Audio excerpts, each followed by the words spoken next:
Bismillahirrahmanirrahim. Nahmaduhu wa nusalli ala rasulihil karim, amma ba'd. Insyaallah pada kesempatan ini kita akan melanjutkan kembali pembacaan kitab Kifayatul Akhyar, masih melanjutkan perkara-perkara yang membatalkan wudhu. Kita telah sampai kepada perkataan wasu'ila, dan ditanya Abu Hurairah radhiyallahu anhu. Abu Hurairah radhiyallahu anhu, beliau ditanya anil hadas, tentang hadas. Faqala, kemudian beliau menjawab, fusaun au duratun. Jadi fusa ini adalah kentut yang tidak ada bunyinya, au duratun atau durat. Durat ini adalah kentut yang ada bunyinya. Rawa telah meriwayatkan hadis ini Al-Bukhari, Imam Bukhari. Jadi dari hadis ini bisa dipahami bahwa kentut itu adalah termasuk hadas yang membatalkan wudhu. Wa haditsu Aliin radhiyallahu anhu, dan hadisnya Sayyidina Ali radhiyallahu anhu. Kata beliau, kuntu rajulan madza'an. Aku adalah seorang yang senantiasa mengeluarkan madhi. Madhi ini adalah cairan yang keluar ketika syahwat tadi itu memuncak. Kata Sayyidina Ali, kuntu rajulan madza'an. Aku adalah seorang yang senantiasa mengeluarkan air madhi.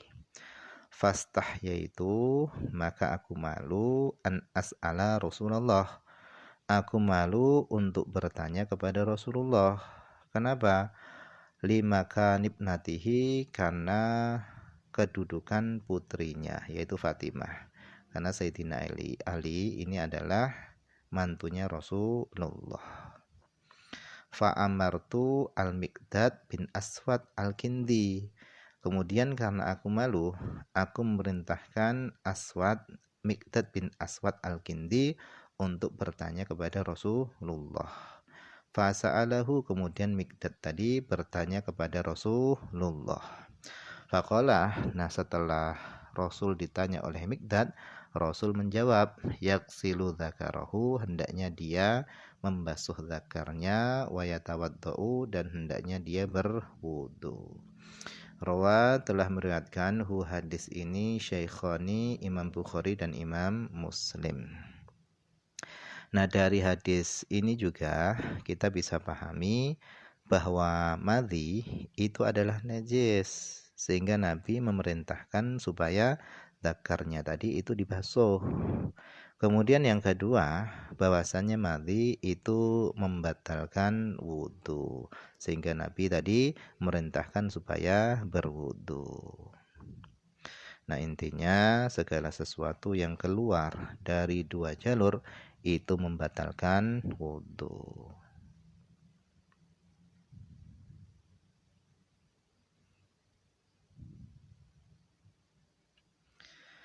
Kemudian wa yustafna, dan dikecualikan mimma kharaja minas sabilaini, dari sesuatu yang keluar dari dua jalur. Apa yang dikecualikan? Al-maniyu, air mani. Alal madhab, menurut madhab, fi Rafi'i, pada Imam Rafi'i, wa Raudhah, dan kitab Raudhah. Jadi kalau air mani itu dikecualikan. Wudu tidak batal sebab keluarnya air mani. Wa wajhuhu, dan segi tidak batalnya wudu sebab keluar air mani adalah bi annama aujaba a'dhamal amrayni bi khususihi fala yujibu atwanahuma bi umumihi. Segi pendalilannya adalah bahwasanya sesuatu yang mewajibkan kepada yang lebih besar daripada dua perkara bi khususihi, dengan kekhususannya tadi, maka fala yujibu, maka ma tadi itu tidak mewajibkan atwanahuma, kepada yang lebih ringan, yang lebih rendah dari keduanya tadi, dua perkara tadi, bi umumihi, dengan keumumannya ma tadi. Jadi karena kekhususannya air mani itu mewajibkan kepada yang lebih besar dari dua perkara tadi, yaitu mandi, maka otomatis keluarnya air mani itu tidak mewajibkan kepada yang lebih rendah dari dua perkara, yaitu wudhu. Jadi karena keluarnya air mani itu mewajibkan mandi, otomatis perkara yang lebih rendah dari mandi yaitu wudhu itu sudah nggak diwajibkan lagi. Kazinal muhson, seperti zina muhson. Jadi zina muhson ini adalah zina yang dilakukan oleh orang yang sudah menikah. Nah, hukumannya zina muhson ini adalah dirajam sampai mati. Nah, kalau zina ghairu muhson, yang bukan muhson, itu adalah zina yang dilakukan oleh orang yang belum menikah, masih lajang. Nah, hukumannya zina yang bukan muhson itu adalah dicambuk 100 kali dan diasingkan selama 1 tahun. Nah, ketika hukuman zina muhson itu sudah diberlakukan, yaitu rajam, maka hukum yang lebih ringan daripada rajam, yaitu cambuk 100 kali dan diasingkan selama 1 tahun, itu sudah nggak diberlakukan lagi. Sama kasusnya dengan air mani tadi.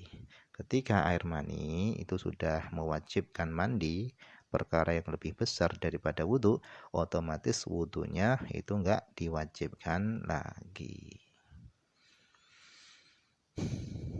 Lama aujaba a'zamal jildaini haddaini, tatkala zina muhson itu mewajibkan kepada yang lebih besar daripada dua hukuman haddaini, wahwa rajmu, yang lebih besar dari hukuman 2 had itu adalah rajam, biqaunihi, dengan adanya zina itu adalah zina muhsonin, maka zina muhson itu la yujibu atwanahuma. Zina muhson itu tidak mewajibkan kepada yang lebih rendah dari dua perkara tadi, dua hukuman had tadi. Wahua, adapun yang lebih rendah dari dua hukuman had tadi itu adalah al-jildu, yaitu cambuk 100 kali, wa taghrib, dan diasingkan selama setahun. Bikaunihi, dengan adanya zina tadi itu adalah zinan, yaitu zina murni, bukan zina muhson. Wakil, dan ada yang mengatakan, jadi kil ini kalau ditampakkan adalah qala ba'dul ulama. Telah berkata sebagian ulama. Qil, ada yang qil mengatakan, inna khurujal mani, sesungguhnya keluarnya air mani itu yungqidul wudu'a aidan, itu membatalkan wudu juga. Jadi di dalam satu qil ada yang mengatakan bahwasannya keluarnya air mani itu bisa membatalkan wudu. Wa yujibul ghusla, dan keluarnya air mani itu juga mewajibkan mandi. Kama atlaqahu syekh, sebagaimana Syekh Abi Suja beliau memutlakkannya. Wakadha, begitu juga lafdhu tanbih, lafadznya kitab tanbih. Lafadznya kitab tanbih, keluarnya air mani itu membatalkan wudu dan mewajibkan mandi. Wabihi, dan dengan pendapat ini, pendapat bahasanya keluarnya air mani itu membatalkan wudu dan mewajibkan mandi, qala, telah berkata Al-Qadhi Abu Thayyib, wa Abu Muhammad Al-Juwaini, wa jama'atun, dan sekelompok jamaah. Minhum, di antara sekelompok jamaah tadi itu adalah Al-Imam, yaitu Imam Haramain, wal Ghazali, dan Imam Ghazali. Jadi di dalam keluarnya air mani ini membatalkan wudu, ini ada khilaf. Ada yang mengatakan tidak membatalkan wudu, ada yang mengatakan membatalkan wudu.